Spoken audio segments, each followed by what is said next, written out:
Iskra pokoja. Sedela uprostred hôr, kde sa ticho vznášalo ako jemná hmla. V jej mysli sa už dni driapali temné myšlienky, no v tom, ako pozorovala mihotajúci sa plameň sviečky, ju napadla jedna jediná veta. Zlo nevzniká z nenávisti, ale zo zabudnutého súcitu. Tá myšlienka sa v nej usadila ako zrko piesku v perle. Zrazu si uvedomila, že všetko, čo sa rozpadá, čo bolí, čo sa hnevá, všetko to volá po súcite. Nie ako slabosti, ale ako sile zastaviť reťazec zloby, skôr než sa naplno rozbehne. Začala konať. Nie veľkolepo, ale v maličkostiach úsmev na neznámeho, tiché počúvam ťa, láskavé slovo pred výbuchom.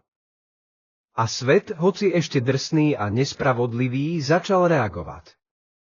Pretože myšlienka, ktorá dokáže zabrániť zlému, nie je výbuch svetla. Je to tiché rozhodnutie v srdci človeka, ktorému záleží. Pre viac podobnej tvorby daj like a odber.